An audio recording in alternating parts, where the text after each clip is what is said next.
Today, we are exploring how to create magical holiday experiences that boost profits, delight customers, and will build lasting traditions at your establishment. So, among other things, we are going to talk through how to create an Instagram worthy environment and cocktails that sell themselves, talk about how to decorate for the holidays without breaking the bank, and then we'll be talking about staff management and so that you can master the art of holiday scheduling to keep both your customers and your team happy. Hello, and welcome to the Bar Business Podcast, where we help bar owners increase profits, attract loyal guests, and simplify operations so you can avoid burnout and finally enjoy your life outside of your bar. I'm your host, Chris Schneider, the Bar Business Coach. Before we get started, a quick thank you to our sponsors, Spot On, who provide a great modern POS solution for the bar and restaurant industry, and Starfish, who use AI to turn your books into actionable steps to increase profits. So as I mentioned, today's episode, we're talking all about things to do with the holidays.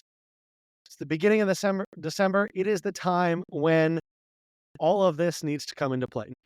For many of you, you have probably already done some holiday decorating and preparation. So this may be a little bit late, but hopefully you can pick up some things from this episode to use. And if you haven't done your holiday preparations yet, now is the time to do it. So as we think through the holidays, one of the things about the holidays that is very true that a lot of us don't really think about, but is a fact, is that the holiday season, Christmas season, whatever you would like to call it, represents a lot of annual revenue for many bars. And, if we're talking restaurants and kind of greater hospitality as a whole, that can be, in some cases, a quarter of folks' revenue is coming in December. Now, for bars, usually, we have a little bit of a more spread out revenue stream. We have regulars who will come in every day, and it doesn't matter if it's the middle of January, the middle of July, they're going to be there regardless. But the holiday season represents an opportunity to bring in a lot of revenue that you wouldn't otherwise have and should be a busy time for everybody in the industry. Now, that being said, one of the problems around the holidays is that you're struggling. You have increased competition. Everyone's struggling. Everyone's out there fighting for that section of the market that exists in the holidays to try to bring in those additional sales. And then on top of your competition being very strong this time of year, your customer expectations are higher this time of year. I don't know how many times, I'd probably count it, but I don't feel like it, but I have heard a number of times, or failure to do X, Y, or Z for my holiday party ruin my holidays, or it embarrassed me in front of all my friends, or what have you. Now, obviously, in some of those cases, it was warranted because I screwed up. In some of those cases, their expectations were screwed up, but we have high guest expectations during this time that we have to contend with. And the opportunity we have here going into the holidays is that when we strategically plan what we're doing, when we look at providing the right offerings, providing the right atmosphere, and managing our staff in a positive way, we can turn these challenges that we face with competition and guest expectations and trying to get all this revenue to help us through January and for most of us, the slower months that happen in the middle of winter. But again, we make these challenges opportunities. And the idea here to keep in your head, and this is the way the military would put it, proper planning prevents piss poor performance. Or in business books, you might have just heard proper planning prevents poor performance. The point there being, if we want to do well, we need to be set up for it. And so, like I said, today we're going through menu development, atmosphere and decor, and staff management for your holidays. So let's go ahead and dive in and start looking at some menu development. Now, when you think menu development around the holidays, a lot of this in the bar industry is not food. You can do some food. Sure. And you can do all sorts of food specials if you would like. But where our real opportunity is drink specials.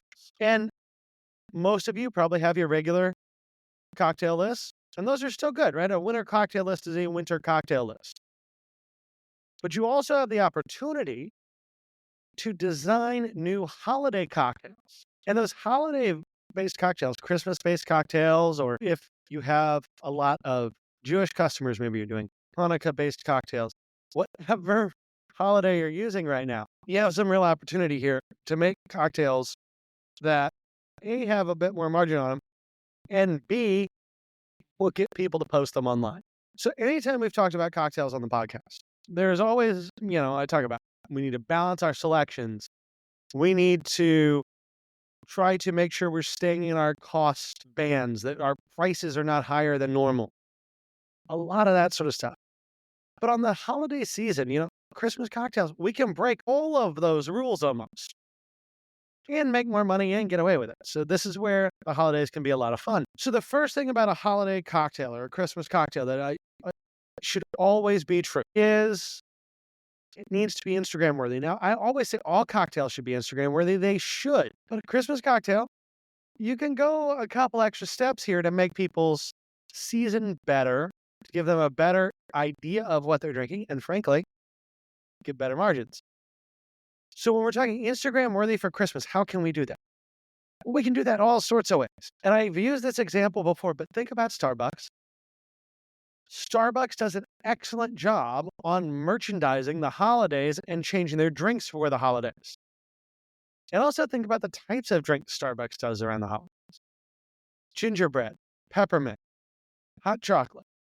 Those are the sort of flavors people are looking for. Now, you can also add into that some more traditional alcoholic drinks that maybe are not as popular or as common, but that you can sell at a good margin, like a good Glühwein, which for those of you who don't know what that is, it's a spiced mulled wine. You can do hard spiced apple ciders. So there's a lot we can do, particularly with warm drinks during the holidays. But there's a lot of different flavors we can bring in here. And looking to Starbucks or Dunkin' Donuts or some of these coffee companies is often a great space for inspiration on holiday-specific cocktails. Now, to make them particularly Instagram worthy, right? Obviously, just saying that, hey, here's a spiced, mulled, hot glass of cider with rum in it, that's not always going to be Instagram worthy in and of itself. So we need to look at our use of garnishes, and particularly holiday garnishes. So if we're doing something mulled or something spiced, like a hot cider or like a Glühwein, use cinnamon sticks. It costs money, yeah, but we'll talk about the money side of it here in a second. You can charge and make up for the cost of that cinnamon stick.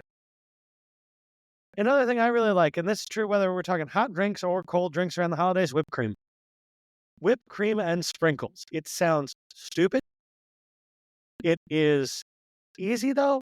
It's cheap, and some red or green sprinkles on some whipped cream. You got white, green, red. You got all the holiday colors right there. It makes it easy. The other thing that you can always put in drinks is candy canes. And you can use full candy canes, which look great, or you can do chipped candy canes. There's all sorts of different ways you can use things like candy canes in your cocktails to make them more Instagram worthy. So regardless of how you decide to make a drink Instagram worthy, the thing here is use inspiration from the holiday and figure out what you can do to make it better. So to give you one concrete example, you could do a hot chocolate. Now, a hot chocolate is obviously not booze, but if you put rum in it, it has booze in it, and it will work just fine with rum in a hot chocolate. So you do the hot chocolate, you put a stick of peppermint in it. Now it's a peppermint hot chocolate rum drink. Fantastic. Whipped cream on top, red and green sprinkles. You have all the holiday there, all the warmth, and you have a product that your guests probably aren't seeing at the bar down the street that will get them to spend some more money. So let's talk about that pricing of seasonal items. Now, normally when we talk cocktails, I say, if you're in this, look at your market, and if your market is, say, $10 to $13 is what everyone's charging for a cocktail, you shouldn't really go above that. I'd argue that for like the hot chocolate example, we got the whipped cream, we've got the sprinkles, we've got the peppermint stick. I'd argue if your normal range is 10 to 13, you could do that at, say, 14 or $15 to make up for those extra garnishes that you're using. And the thing about all holiday drinks is it's a blip in time. Right? These aren't even a normal cocktail menu where you would maybe have it out for a quarter or 6 months. We're talking here about literally 3 to 4 weeks. So we can get more margin out of holiday drinks than we otherwise would. And especially, and this is going to sound really dumb, because in the mind of how we would normally look at bar finance, it doesn't quite make sense. But looking at human psychology and purchasing behavior, it does. You can get more money for a hot drink than the same drink cold. Now think about that. You can get more money for a hot drink than the same drink cold. And one of the reasons why you can always get a premium for hot drinks in a bar, people don't expect it. People don't expect you to have tons of drinks available that are warm. Now, one of the reasons behind that is a lot of bars don't do it. So how can you do that? And I will tell you the easiest way to do it, and something that I did for years, is to just put it in a soup warmer. Whether that's a bain marie style or you're putting a full pan in a warmer. However you're doing that, however you would normally serve your soup, you can also use the same method to serve a hot beverage. Like I said, because it's hot, because you have a warm beverage that you can make in 2 minutes flat or less, 30 seconds really, because you just put whatever in there, pour in your booze, garnish it, you're done. You're going to make your customers very, very happy with it. Now, another thing I will note here is if you're doing a warm beverage or any beverage, when we're talking about the holidays, we know a lot of folks nowadays are non-drinkers, right? We have a lot of people that are looking for non-alcoholic alternatives. So all of your holiday drinks, if you're batching the mixers, which you always are, say on a hot drink, you have a non-alcoholic version ready to go.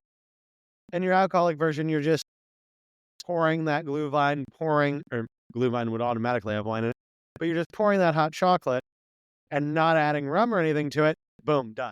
So look for opportunities to have killer Instagram-worthy drinks for the holidays because, again, you can charge a premium on them and they will make your guests feel better, especially if you put whipped cream and sprinkles on them. I know that sounds like it may be a stupid idea, but whipped cream and sprinkles, hot drinks, that's what people want this time of year. So let's talk about the second thing to do when it comes to having your bar ready for the holidays, and that's your atmosphere and decor. Now, a lot of times when I'm talking with people about decorating for the holidays, there's a lot of concern over how nice should I decorate? Do I need to get fancy decorations or not? Well, first of all, what are you?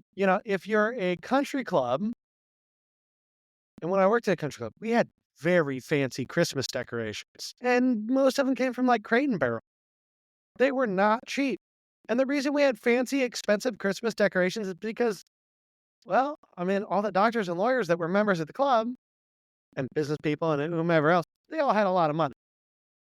And at their home, that's the type of decorations they had. So we had to fit. If you're a neighborhood bar, a dive bar, just a regular bar in most of the world, you don't need to go that fancy. No one really cares. So the way I like to approach it is saying, Crate and Barrel, the really expensive, fancy Christmas decorations, you don't need those. Now, on the other end, you don't want like dollar store, bad decorations either. You want something in the middle. So maybe for those of you in the US, Target level decorations, or the way I always went, the nicer end of the stuff at Walmart. But you don't want anything expensive because here's the thing about Christmas decorations. Yes, you're going to put them up. Yes, you're going to put money into it. And I put about $1,000 every year into my bar for Christmas decorations. And that was on top of thousands of dollars of stuff that accumulated over years, but we went over the top. We'll get into that in a minute. But overall, you want your decorations to be nice, but not expensive, not super nice, and not cheap. Essentially, as long as it doesn't look cheap, you're fine. If you're the level of decorations that, I should say a level below the level of decorations that most people that come into your bar have in their house, you're doing great. Now, the other thing to think about when we're talking about decorating for Christmas for a bar, what fits your aesthetic? What is your concept, right? So we get back to this cohesive concept. Now, Christmas, holiday decorating, obviously we're breaking away from that cohesive concept model that we've talked about before a little bit. Because you're not necessarily going to update your website for Christmas and all of that. And yeah, if you're an Irish pub and people come in and everything's red and green and Santa Claus, that doesn't quite scream Irish pub, but it screams Christmas. So whatever you do, though, needs to fit within the general bounds of your concept. So if we use the example before, if I took a dive bar's decorations to a country club, it would not work. If I took a country club's decorations to a dive bar, well, probably I'd just end up with a bunch of stuff stolen and broken. But the point is, it needs to fit in your overall concept, but not be too much And whatever you do, if you're a tiki bar, let's say, so you have more of a Hawaiian feel, well, you should probably lean Hawaiian on your Christmas decorations. If you're in Minnesota, you're probably going to lean closer to things that involve snow. If you're in Australia, well, it's Christmas and summer, which to me is just a completely screwy thing in my brain. I've never been in the Southern Hemisphere for Christmas, and it just doesn't make sense to me that it's warm and Christmas. I don't know. But the point is, if you're in Australia, you're going to decorate a little bit differently because your whole concept of what Christmas time is different because it's not cold. It's the middle of or the beginning of summer, essentially, when Christmas happens. Now, the other thing you have to make a choice for when it comes to your decorating is, do you go over the top or are you a bit more restrained? And the reason why I say that is you can go either way. And for many folks, a little restrained is where you end up. You put up some stuff, but it's not over the top. You have Christmas around the bar, but you don't turn the bar into Christmas. With one of my bars, I used to literally turn the bar into Christmas every year. We had wood paneling, the old school wood paneling, where it was just, a big section of wood and then there were borders everywhere and everything was bordered. And so you had these kind of wood frames throughout the entire wall of the building. And in each of those spaces, we put wrapping paper. And then where the molding was, the trim that defined these square spaces on the wall, I had lights. So I'd put up, we'd put 5 to 10 rolls of Christmas wrapping paper on the walls. And then I think we were around 500 to 3,500 lights in a space that was about 2,700 square feet. So there was a lot of light, a lot of Christmas lights. And we went over the top with it. Now, if you're going to go sort of that way, I suggest you go all the way. Like if you're going to go the over the top route, go crazy over the top, because we actually got a lot of guests come in for Christmas time because we went over the top. So it is something to consider. But if you're going to push towards that over the top, just dive in, go further than you feel like you need to, and it will probably work better than if you restrain yourself. But if you don't want to go over the top and you just want to put out a little bit of decoration, that's fine as well. If you don't want to put out anything, that's fine too. Like, let's be honest here, not everyone has to decorate for Christmas. But I will say, the more Christmassy you make it, the more Christmas parties you're likely to get. Now, also with atmosphere and decor, we should just quickly go through a couple other things. Your lighting, right? If you have Christmas lights up, which I highly recommend if you're going to do Christmas decorations, put in some Christmas lights, use that as part of your lighting. Like I just mentioned, one of my bars, we had so many Christmas lights in there that it was like January would get depressing because it was so dark in the bar. So we literally, during Christmas time, the only lights on in the bar were Christmas lights. I just had, like I said, about 3,000 of them, and it lit the whole room up better than it normally would be lit up with our normal lighting. So there was no reason not to just use Christmas lights. Another thing about Christmas ambiance is music, right? We all tend to play Christmas music this time of year. But for the love of God, this is not retail. You cannot play the same 45 songs on repeat. Now, why does it make a difference that we're not retail and we are bars? Because I'd argue even most restaurants can get away with that, but in a bar, we can't. Well, besides the obvious issue of the fact that your staff will literally want to stab their ears out because they've heard the same song for the 15th time in the last 3 days, you have regulars. You have people that are coming in for long periods of time, multiple times a week. And if they realize all your music's on repeat, they're going to get a little bit bored. In fact, I think for a lot of places, not playing Christmas music continually is probably the right idea. If you think about radio stations, most radio stations this time of year do not play continual Christmas music. They play normal music that they would play every other time of year, and then throw some Christmas music in every 3-4 songs. I think personally from a music management perspective, that works best. Whatever you do when it comes to music around the holidays, try to avoid a repeating list of Christmas music that just goes on and on and on and drive your team insane. Now, last note on atmosphere and decor when it comes to the holiday planning, think about events. Because during the holidays, especially in bars, right, we're going to have some Christmas parties that we know about up front. But we tend to have a lot of walk-in Christmas parties, just people that decide they're going to have a Christmas party and they say, hey, well, let's go to this bar. Everybody from the office, let's go to this bar and let's have our Christmas party this afternoon. Maybe they call ahead, maybe they don't. Maybe they planned it 2 weeks ago and just didn't tell you. I mean, you never know. Think about ways to optimize the layout of your tables in order to make it easier to pull them together for big parties and in order to make it possible to get those parties in and out easy without really getting into your travel lanes. So one thing that I have always hated, and it happens during the holidays quite a bit, when you have people come in and they have a party, you don't have a hostess because you're a neighborhood bar, and they just start pulling tables together, and next thing you know, you can't walk through your room because the tables are all just put together like a maze, and there's no good way to serve your tables.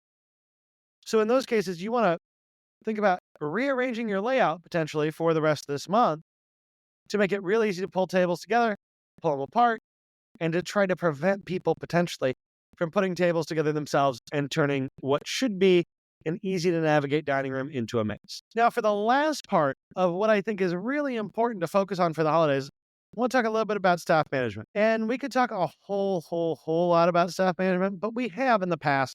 And basically, when it comes to staff management, anything that was true not during the holidays is true during the holidays. But there are 4 points I think that we need to talk through just because they are more important during the holidays. Now, the first thing I want to talk about is scheduling. And how do you schedule? And really, 3 of these 4 points are about scheduling, but let's just talk about scheduling in general. What are the best practices? How should we do this?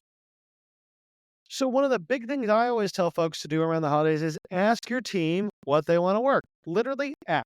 And if you want to schedule somebody and you're going, yeah, I don't want to do this, but I need to schedule you, the night of Christmas Eve.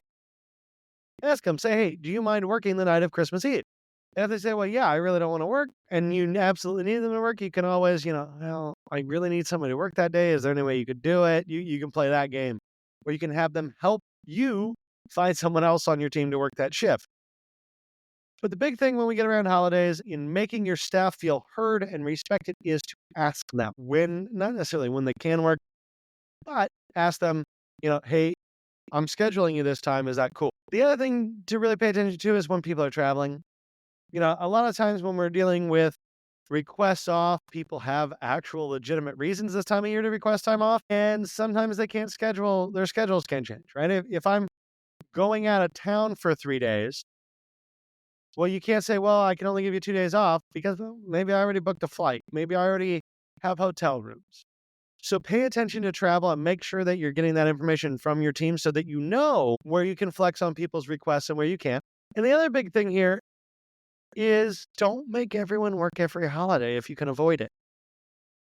Right? If you were open, let's say you're open 365, you never close. And so if you had an employee that worked Thanksgiving, and now you're asking them to work Christmas and Christmas Eve and New Year's Eve, they're probably not going to like you very much at the end of the month.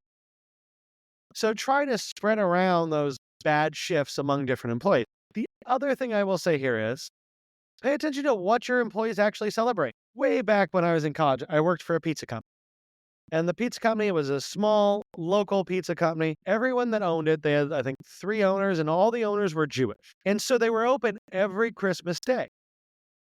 And the only employees they ever scheduled were the 3 owners. And then, hey, if you want to come in and help us out, by all means, come in and help us out. And there were a couple of the employees who were also Jewish who loved working that day. And because they were one of the few restaurants open on Christmas, it wasn't Chinese food, and they networked through their synagogues to other Jewish people who presumably could go out on Christmas and weren't worried about all that. They did really good business on Christmas. So if you want to utilize employees, sometimes it's important to understand what their beliefs are so that you can schedule someone, say, on Christmas Eve who doesn't celebrate Christmas rather than someone who is very religious and celebrates Christmas not just in a secular way, but also in a devout religious way. So think about the belief structures of your employees. And normally I wouldn't say this, but think about the belief structures of your employees when you're scheduling around Christmas and really, frankly, any religious holiday throughout the year, right? We could have the opposite argument for scheduling someone that's Christian on Yom Kippur. The other thing we can do with our staff to make them more interested in holidays and working the holidays is to provide incentive programs. So not always, right? You don't want to get people in the idea that, hey, I want you to work this shift and here's $20 to work the shift. But you can do things like gift certificate raffles every night that you work. You can do things like contests, right? Maybe you have that a bunch of people working Christmas Eve and you have these 3 Christmas cocktails that you're trying to push. And you say, hey, whoever sells the most of these cocktails on Christmas Eve gets $100. So put in some incentives, put in some fun activity or contests for your team to try to make it more exciting for them to be at work when they probably don't want to be there. Another keynote about scheduling and shifts as we're thinking through those, make sure that you are managing your time off requests fairly. Most of us on time off requests will normally go to first come, first served, which is great, except, I knew folks, and I was one of them back in the day, when I used to wait tables and in college and things, you gave that the second the calendar came out for the next year. I was requesting all sorts of days off around the holidays so that on the first come, first served basis, I beat you by like 11 months. Well, sometimes I actually got all those days too, which is, again, not what I would recommend doing as a bar owner. You should switch it up. Make sure that one person didn't just get to your request off book first and request a bunch of things, but that it's balanced. And if you're forcing people to work on holidays they don't want to work, that you're trying to force everyone to do it equally. And the last thing I will say about staff management around the holidays, have emergency staff backup plans. So know who's in town, know where you have people that you can call in if you need.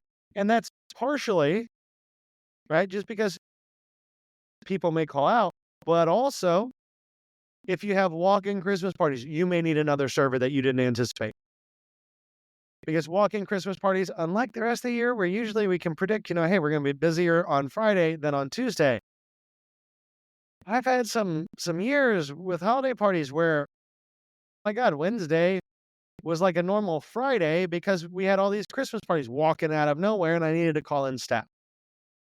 The other thing, and this is true both for the Christmas season, but for all of winter, is having emergency staff plans and backup staff, knowing who you can call, is really important when you get to inclement weather. So for many people, even during December, the snow is not that bad. For other folks, like we've seen in the US the last week or so, in New York and Pennsylvania, these guys are already in the depths of pretty much as bad as winter weather gets for them.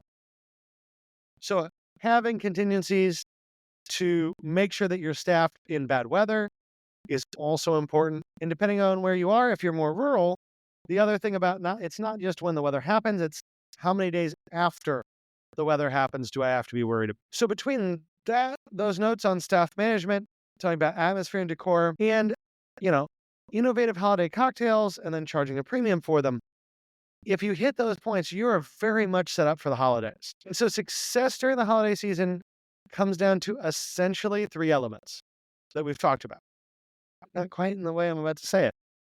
But the 3 elements that we're worried about to make us have a successful holiday season is memorable seasonal offerings, a great atmosphere, and exceptional service.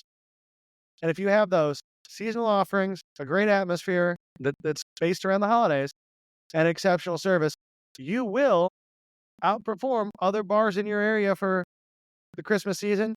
You will end up with drinks that people say, oh my God, why doesn't every bar do this?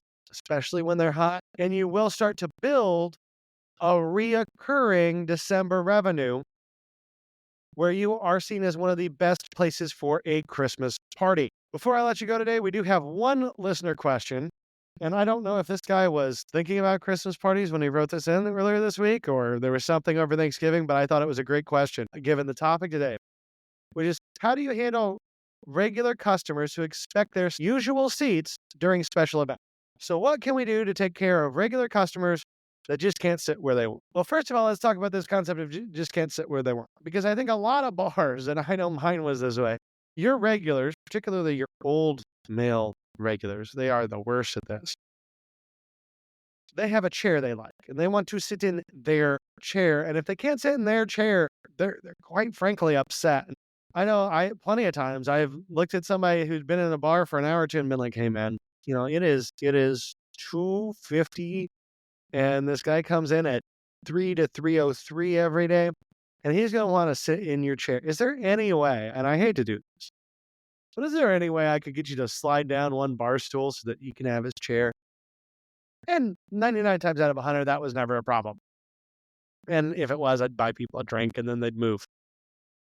But during holiday parties, it becomes more difficult because maybe the whole section they're used to sitting in is closed, or maybe your tables aren't where they normally are. So what can we do to try to prevent our regulars from freaking out about where their chair is? First thing we can do is make sure we're communicating event schedules well in advance through multiple channels so that they should have been aware that, hey, there's an event and half our bar is closed today. If you're doing reservations around the holiday season, especially, and I hate to reserve bar stools, but I've been in that situation before where we've done reserved bar stools because we've been so busy.